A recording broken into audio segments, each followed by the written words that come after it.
Amém. Deus seja louvado.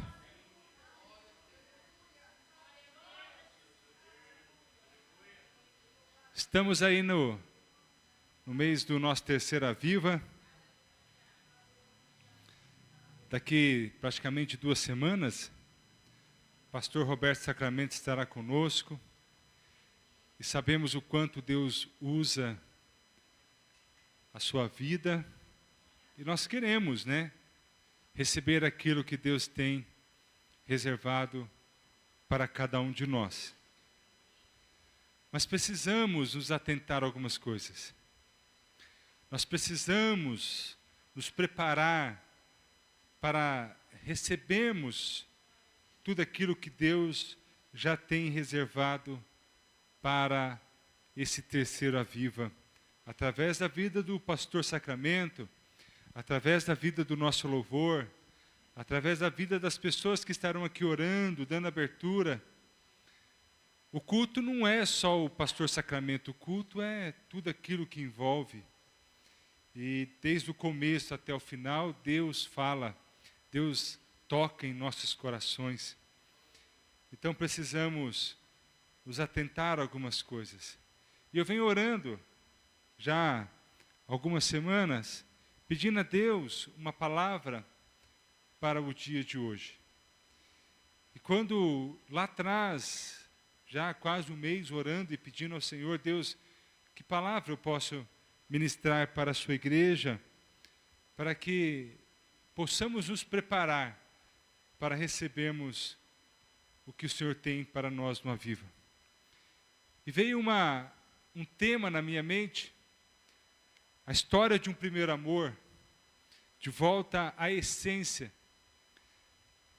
E Deus ministrou ali comigo, falei, Deus, mas a história de um primeiro amor, voltar à essência. E Deus me levou lá em Apocalipse, capítulo 2, é o que eu quero ler com vocês, versículo 4 e versículo 5. Pode ser que você já tenha lido esse versículo muitas e muitas vezes. Pode ser que você já tenha ouvido a pregação deste versículo muitas e muitas vezes. E eu também já preguei várias vezes nesse texto. Mas o que Deus me levou a perceber é um pouco da história de Éfeso. Quem era Éfeso? Para João trazer uma carta a esta igreja da forma que ele trouxe. Porque o Senhor elogia tanto Éfeso, mas aí coloca uma vírgula e um porém, dizendo, volte ao primeiro amor. Que amor era esse que Éfeso tinha? O que acontecia nessa igreja para que João, então, observasse tantos pontos positivos e cobrasse o amor que essa igreja tinha por Jesus Cristo. Apocalipse capítulo 2, versículo 4 e 5 diz, volte ao seu precioso primeiro amor. Não há tempo a perder. Meus irmãos, a caminhada cristã é uma decisão desafiadora. E cada dia que passa, eu chego à conclusão que é um desafio hoje sermos cristãos. Não é para qualquer um. Não é para qualquer amador.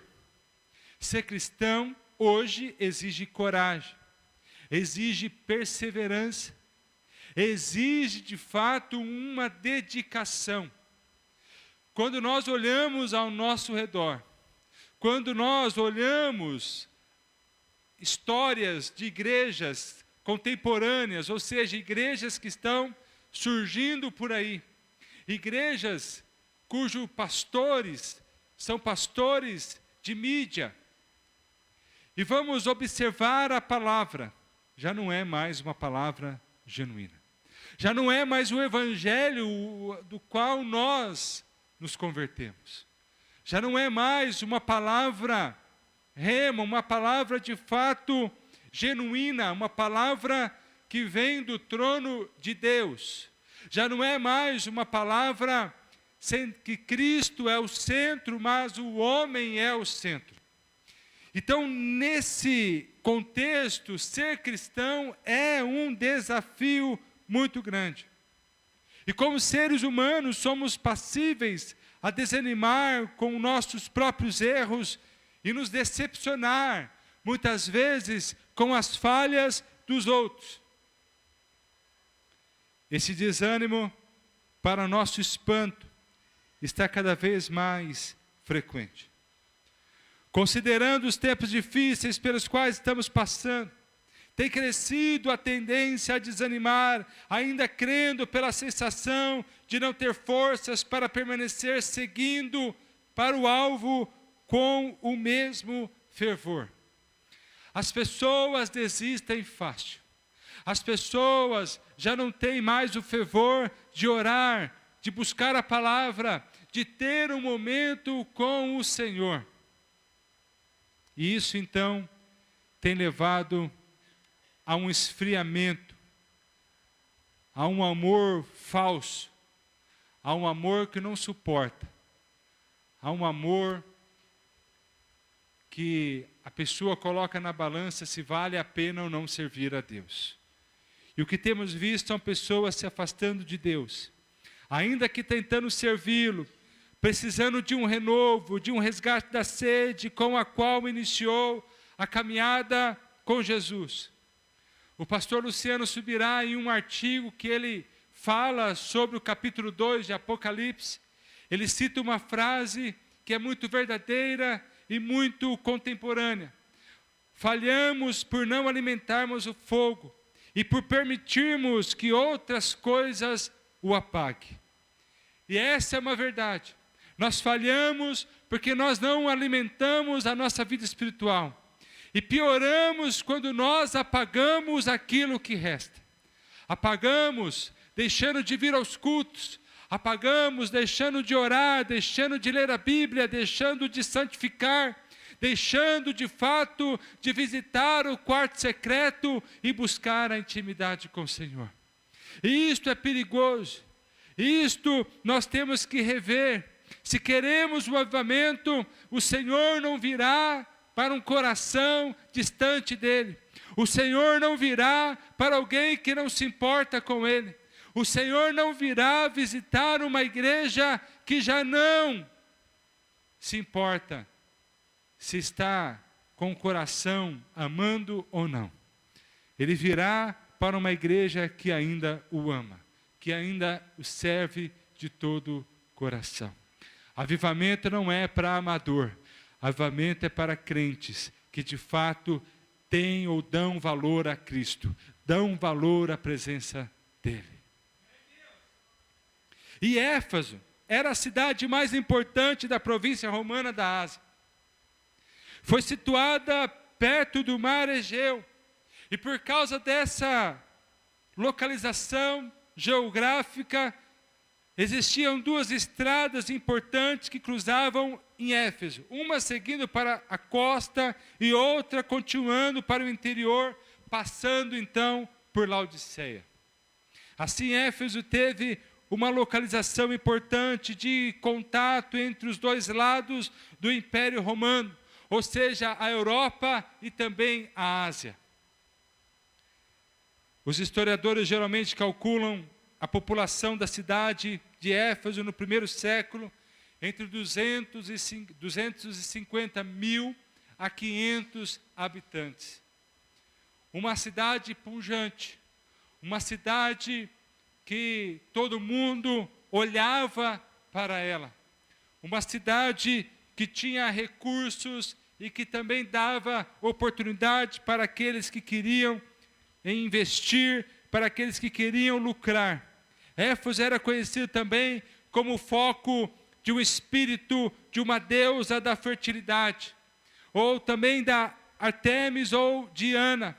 Sabemos algumas coisas sobre a história da igreja de Éfeso, de outros livros do Novo Testamento, mostrando então a importância dessa cidade e por que o Senhor usa João para levar uma carta até essa igreja e pedir para que essa igreja observasse aonde tinha caído. No final da segunda viagem de Paulo, ele deixa então Áquila e Priscila em Éfeso, onde concordaram o entendimento incompleto de Apolo sobre o caminho do Senhor. Quando você lê Atos capítulo 18, do versículo 18 até o versículo 26, nós encontramos então Paulo deixando esses missionários na cidade de Éfeso. Já na sua terceira viagem, Paulo volta para Éfeso, onde pregou a palavra de Deus por 3 anos. 3 anos. Atos capítulo 19, do versículo 1 ao versículo 41. Depois, Atos capítulo 20, versículo 31, nós encontramos Paulo pregando, Paulo morando nessa cidade. Na volta da mesma viagem, Paulo passa em Mileto e encontrou-se com os presbíteros de Éfeso. Atos capítulo 20, versículo 17 ao 38, Paulo então reúne esses presbíteros, Paulo conversa com eles, e durante os anos na prisão, Paulo escreveu uma epístola aos Efésios. Tamanha importância dessa cidade. Também deixou Timóteo em Éfeso, para edificar os irmãos. Primeira carta a Timóteo, capítulo 1, versículo 3, Paulo então deixa Timóteo ali, para que Timóteo começasse a edificar aqueles irmãos. E destas diversas referências aos Efésios, podemos observar algumas coisas importantes sobre essa igreja. Desde o início houve a necessidade de examinar as doutrinas e aceitar somente o que Deus havia revelado. Áquila e Priscila ajudaram Paulo, ajudaram Apolo, melhor assim, no capítulo 18, no versículo 26.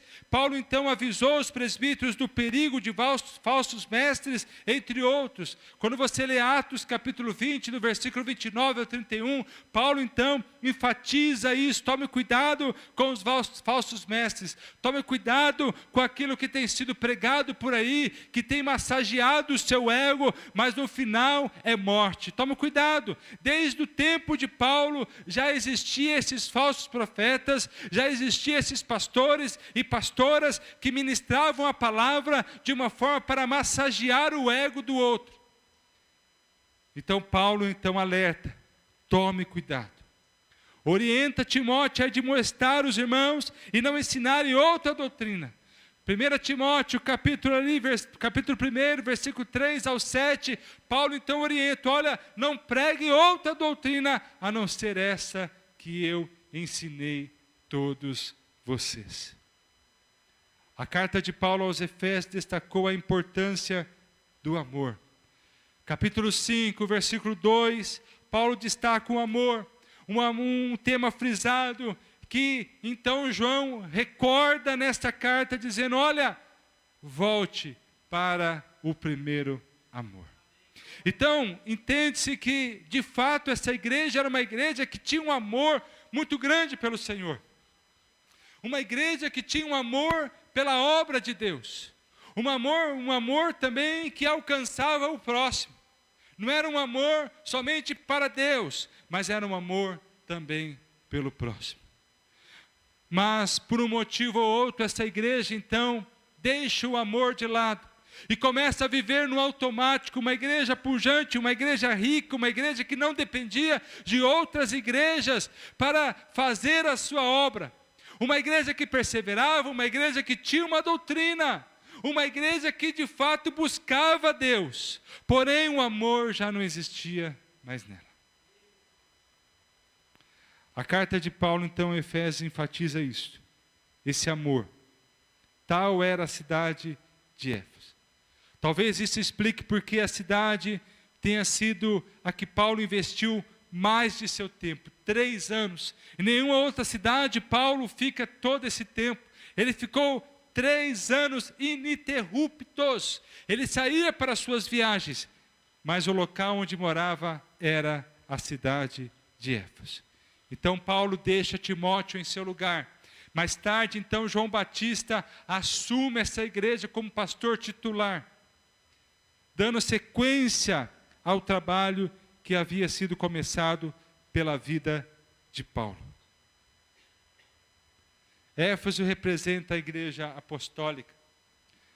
Na história da igreja, entre os anos 30 a 100 depois de Cristo, que foi o primeiro período do cristianismo, outro destaque aqui pode ser que essa igreja tenha sido uma igreja importante para que o cristianismo tivesse se espalhado por toda a Europa e Ásia.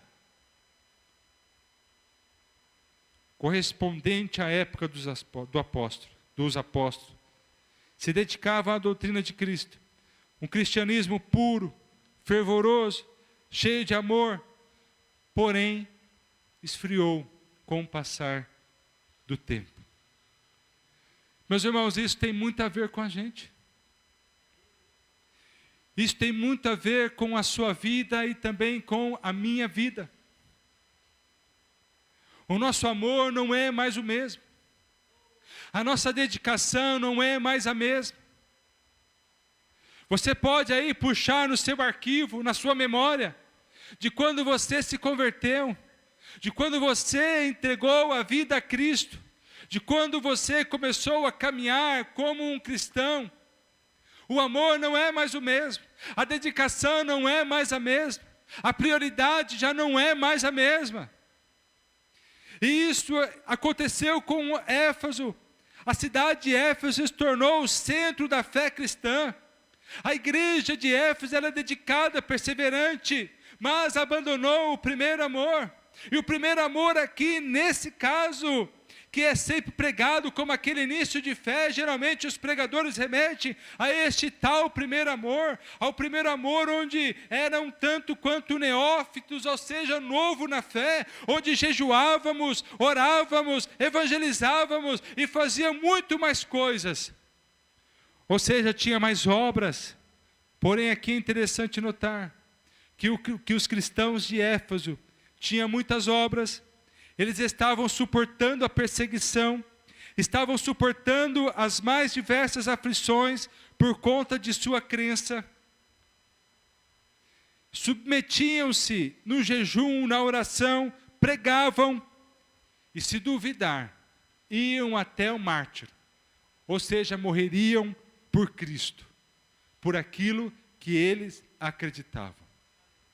Então, quando o Senhor está dizendo, você abandonou o seu primeiro amor, volte, você abandonou o seu primeiro amor, Jesus está falando do motivo ação, ou seja, qual era a motivação daqueles homens suportarem tudo aquilo?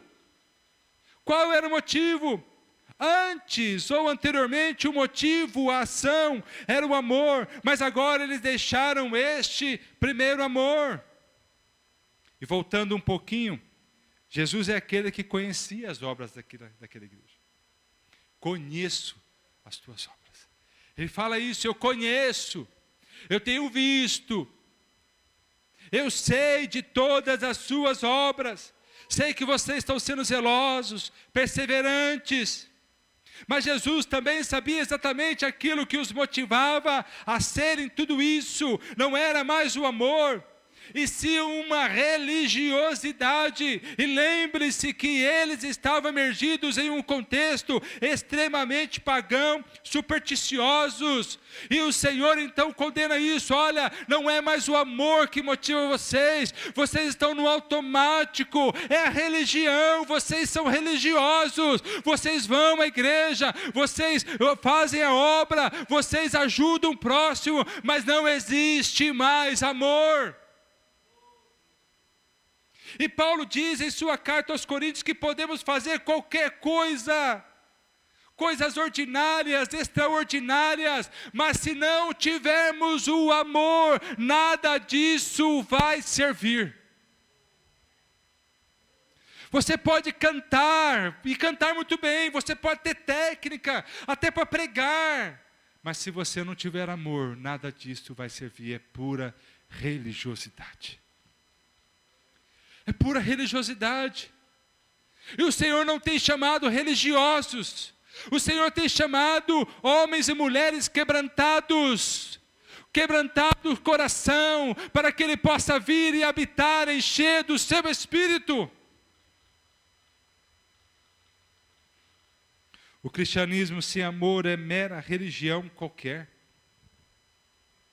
com seus ritos, seus dogmas, seus templos, apelos, suas ações sociais e tudo mais. O que nos faz diferentes diante ao panteão, ou seja, a arquitetura, o conjunto de deuses dos religiosos aí fora, é o amor. É fazermos por amor. É fazermos porque somos apaixonados por Cristo. É fazermos porque esse amor queime nosso coração e nós não suportaríamos ficar sem fazer. É fazer não porque eu sei, mas fazer porque eu amo estar fazendo aquilo.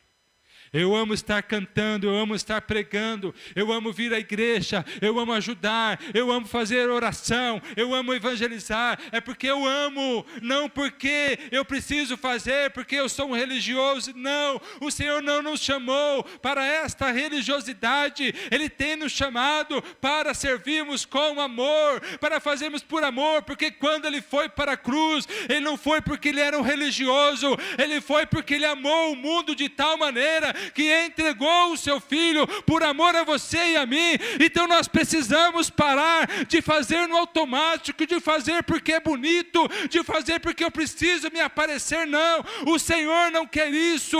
Pode ficar em casa, mas venha por amor, faça por paixão, porque é isso que o Senhor quer de nós. É fazer por amor.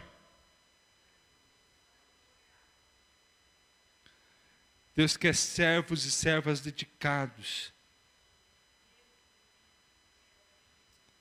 Não é porque se eu não for no culto, o pastor segunda-feira vai mandar uma mensagem para mim, fica em casa. Eu bloqueio você, não preciso mandar mais não, só falar para mim. Tem outros que querem e se alimentam disto, e estão se convertendo e amando a Jesus, enquanto você fica reclamando. Mas é por amor.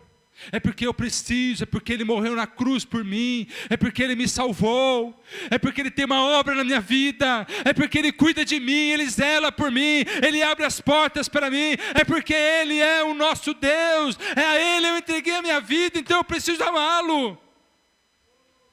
Eu preciso amar de todo o coração. Eu preciso fazer com toda a minha paixão. Ele me deu um dom, Ele me deu um talento. Não é para eu me aparecer, não é para as pessoas ficarem falando que bonito, não. É para Ele ser adorado, é para Ele ser glorificado, é para Ele ser exaltado. Então eu faço por amor. Eu faço por amor.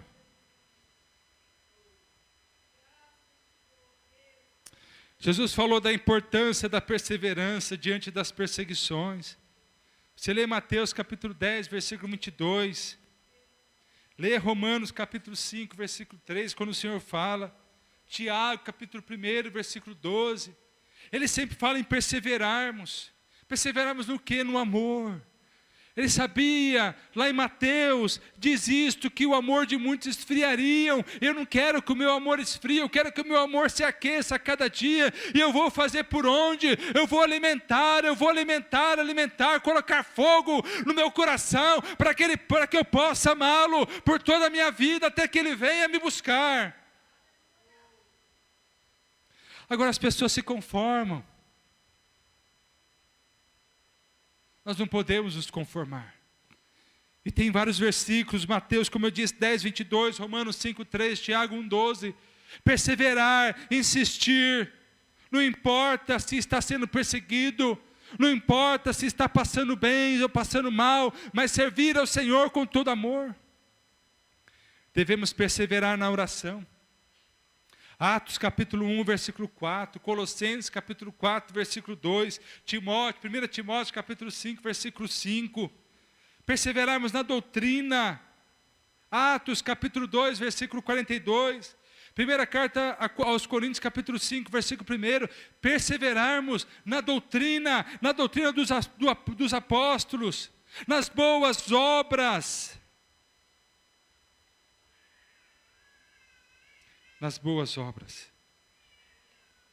E por que não na graça de Deus? Conforme Atos, capítulo 13, versículo 43, quando fala que nós precisamos viver por esta graça maravilhosa. Na sua perseverança, os efésios suportaram provas e não desanimaram. O segredo de não nos afastarmos do Senhor e perdermos a alegria inicial é o desenvolvimento da profundidade desta intimidade com Ele. Muitos cristãos só vivem pelo culto de final de semana, e quando vem, já não oram mais, já não tem relacionamento diário com Deus, não se enche da palavra, não procuram mortificar a sua carne, não buscam alimentar mais o Espírito. Qual o tempo que você tem dado para Deus? Ou você deu um tempo de Deus? Nós precisamos ter tempo com Deus e não dar tempo para Ele. Quando você não quer mais um relacionamento, precisa de um tempo. Tempo para quê? Para o diabo vir e comer você. Ele está ao teu redor, rugindo como um leão, bradando, procurando a quem possa comer. Não seja presa do diabo, mas vá para a presença do Senhor, porque só Ele pode guardar você, só Ele pode livrar a sua alma, somente Ele, somente Ele. Aí tem gente que achando que é o poderoso, que pode se afastar. Vou dar um tempo para Deus, porque Deus não me ouve. Deus não salve meu marido. Você vai se perder também.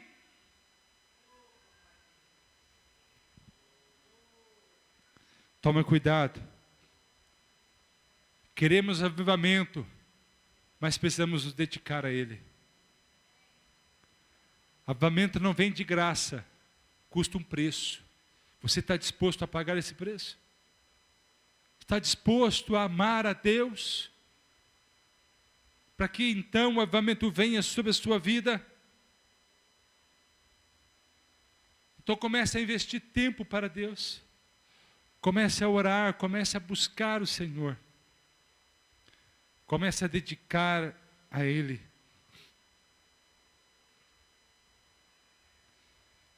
Para voltar à essência, nós precisamos lembrar de onde nós caímos. Ou seja, essa palavra exorta a igreja a lembrar-se de onde caiu. Ou seja, retornar à sua posição anterior de amor e devoção a Cristo.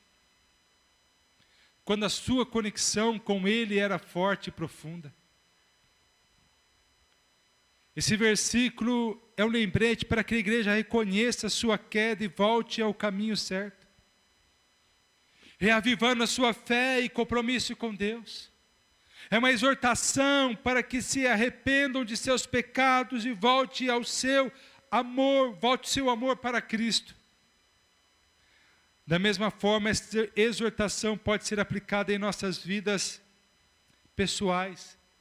Lembrando-nos de nossas próprias quedas e erros, nos encorajando a voltar para o caminho certo.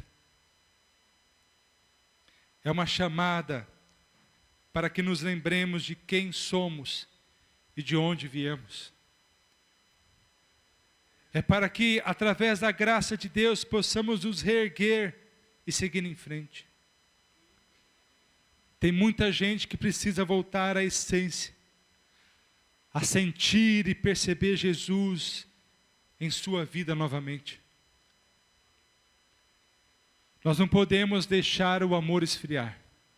Precisamos voltar a sentir o Senhor.